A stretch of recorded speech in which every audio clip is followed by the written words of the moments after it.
जब हम मेट्रिक की डेफिनेशन लिखते हैं तो उसमें फोर्थ जो एक्सियम होता है वो होता है ट्रायंगुलर इनइक्वालिटी, जिसमें दो पॉइंट्स होते हैं एक्स और वाई, और कोई थर्ड पॉइंट होता है, सपोज कर लें ये वाला कोई भी जी। तो हम कहते हैं जो एक्स वाई का डिस्टेंस है वो लेस होता है एक्स जी के डिस्टेंस और जी वाई के डिस्टेंस से।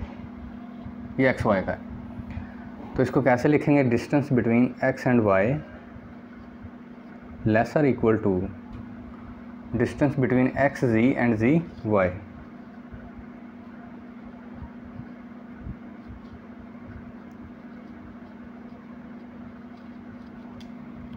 अब देखें ये x था, इसके साथ ये थर्ड पॉइंट लग गया इधर x के साथ z।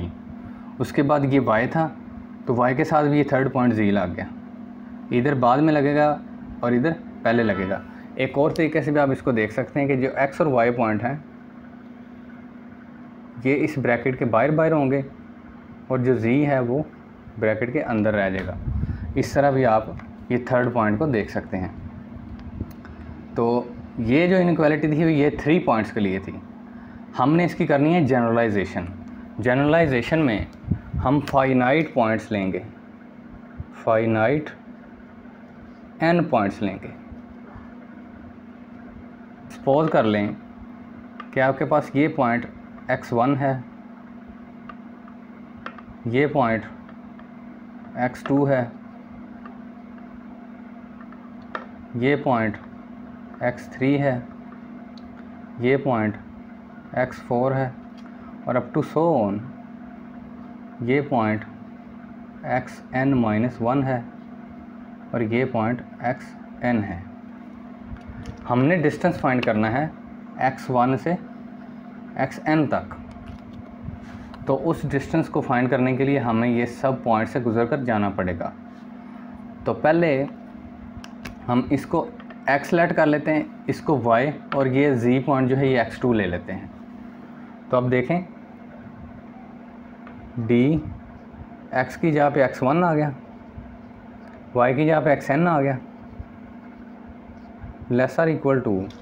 अब मैंने कहा था कि x1 के साथ थर्ड पॉइंट आ जाएगा, थर्ड पॉइंट हमने x2 लिया, तो d x1 के साथ थर्ड पॉइंट x2 आ गया, प्लस xn के साथ भी थर्ड पॉइंट आएगा, पहले थर्ड आएगा फिर xn आएगा, x2 और xn। इसको आप ज़्यादा क्लियरली इस तरह देख सकते हैं, ये x1 पॉइंट है, ये xn पॉइंट है, और यहाँ पर z होता है, ये x2 है। इसको अगर आप x कह लें, इसको y कह लें और इसको z, तो इस इनइक्वालिटी में ये सारी वैल्यूज़ x की जगह पे x1, y की जगह पे xn और z की जगह पे x2 पुट करेंगे तो ये आ जाएगा। दो तरीक़ों से मैंने आपको बता दिया। अब पहले हमने डिस्टेंस फाइंड किया था x1 से xn तक, अब हम फाइंड करते हैं x2 से xn तक, यानी कि ये जो एंड पे रह गया ये x1 और x2 आ गया, इसको हम ऐसे रहने देंगे, और यहाँ पर फिर n आ गया। तो अब x2 से xn का डिस्टेंस में x3 को हम z ले लेंगे। अब देखें लेस और इक्वल टू ये d x1 x2 प्लस, इसको एक दफ़ा नहीं लिखते। अब इस पे फिर ट्रायंगुलर इनइक्वालिटी लगाने लगा हूँ, ये वाली।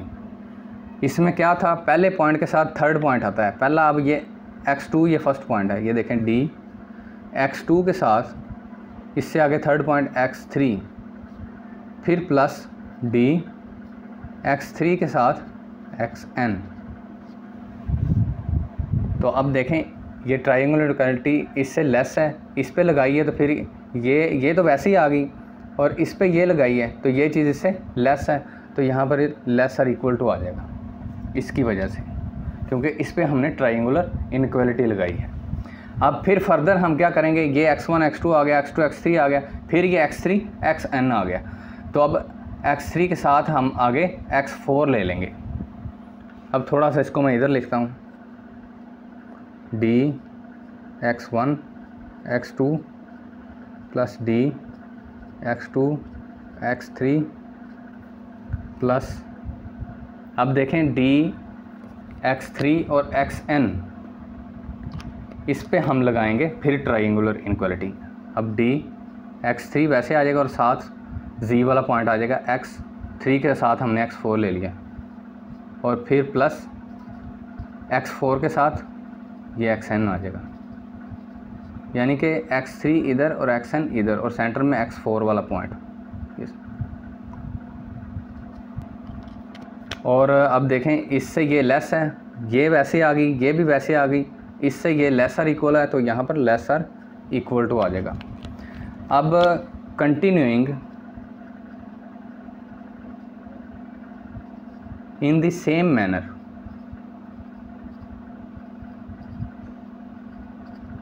हम ये लेकर चलते रहेंगे। ये x4 है, फिर x5 आ जाएगा, फिर x6 आ जाएगा, एंड पर xn-1 और xn आ जाएगा। तो वो हम कैसे लिखेंगे? ये वाली चीज़ लेफ़्ट साइड पे थी, इस साइड पे आ रही है, इसको लिख लेते हैं dx1 xn, फिर लेसर इक्वल टू, फिर dx1 x2 plus dx2 x3 plus फिर x3 x4 फिर x4 x5 up to so on. इसी तरीके से हम चलते रहेंगे और एंड पर क्या आ जाएगा? dxn-1 और xn। This is the generalisation of triangular inequality for finite n points.